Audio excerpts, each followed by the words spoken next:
I see. Anyhow, I know that guy, that nut's got to come off. That electrical connection will come off. This will be disconnected up at the top so that things can hang loose. That'll get disconnected.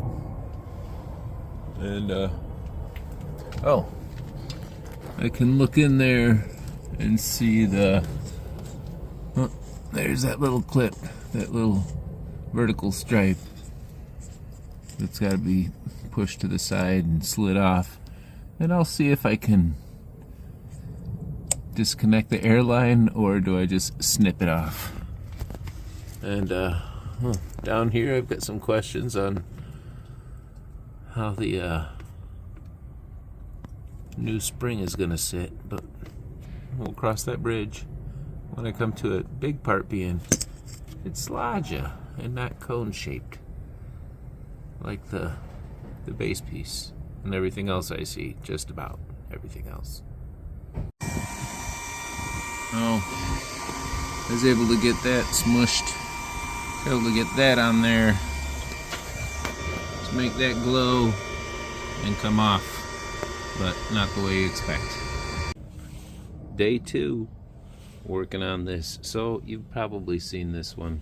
I'm like, you know, this looks beefier. It's not tapered, but well, maybe that's just what they show online. We'll see what comes in the box. That's what came in the box.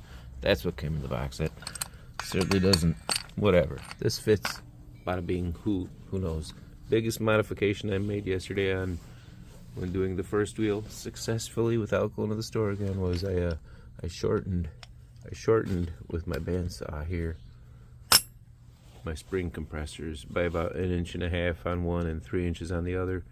Probably would just do 2 on both next time. Anyhow, the shorter of them wouldn't fit in the box properly, so I did the smart thing and chucked the whole big blue box, and now look how small it is. Anyhow, here's some tools laid out. There's that. There's that. These guys I used a lot. These guys I used a lot. These a little. This I did. Of course I use this. You know what for. I used a couple of those things. So I'm gonna let you know some more details and try and make it more efficient. Oh, I did also use this. Specifically this guy I bent into place to take that off, which is I wonder what that was. I was able to get that.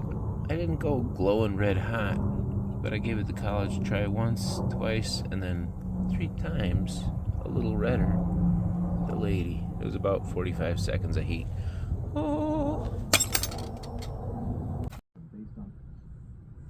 Yeah, I gotta wiggle that thing off of there, but right now I'm wiggling this off. This, try to disconnect from the back with not my thing. Got this on here as a little backstop because it wants to wiggle.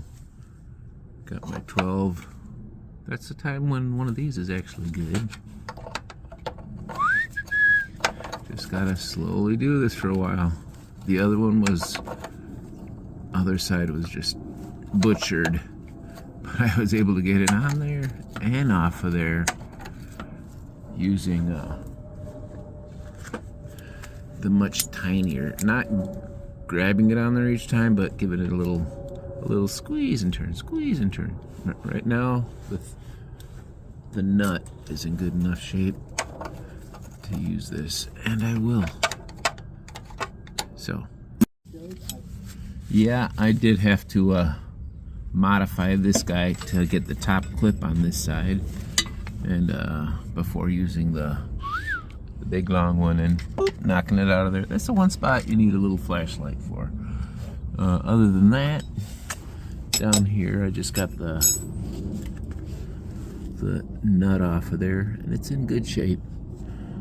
Take a good look at that. Maybe take a picture, so you don't do what I did on the other side. It's great, let me tell you. But here we go.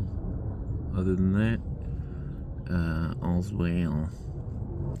Anyhow, after putting the chain wrench on there, I was able to prise the top of the shock off with just some brute strength on my wrench here. No heat, and isn't that exciting?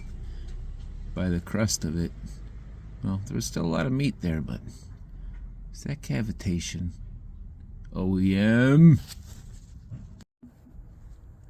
Oh, let's see if I can catch this magic moment. Not too magic. Woo. Can you say, yeah, that shock needed to go? I'd say that bump stop has taken its beating. Nobody owes it any favors. Whew. Is this ready to go yet? The other side sort of gave a wild rally.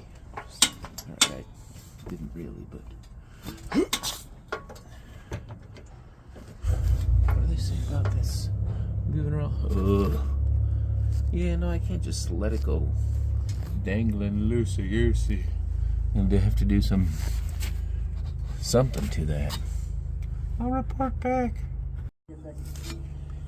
All right, what am I gonna do here? I'm gonna knife it. Everybody, I love you. This isn't even a fresh blade. I'm gonna turn my head away. This is so explosive. Put my hoods on, my helmets, all my explosive gear. Maybe real low. Real low.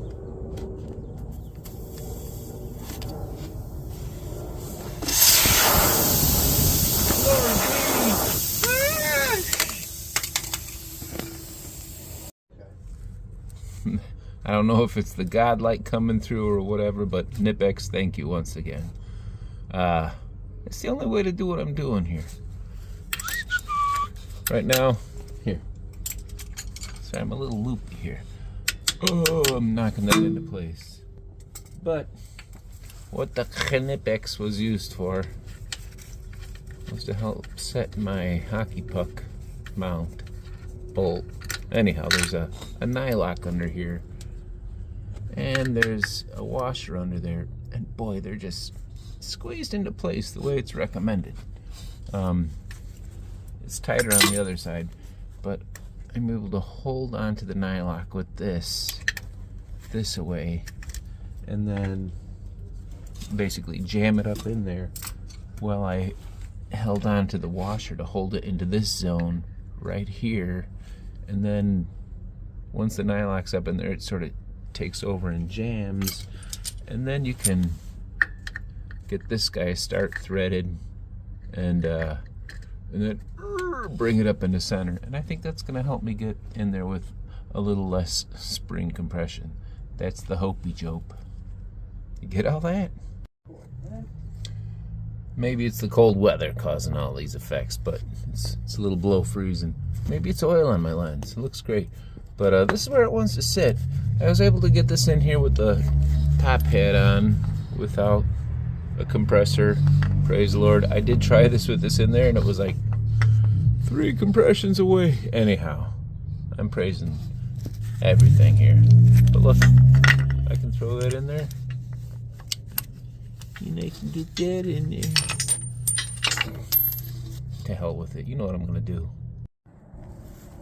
Alrighty. I got this on there. You can see that's where it wants to be. At the bottom. At the top, it almost wants to be right in there. But I got a little bit of a gap.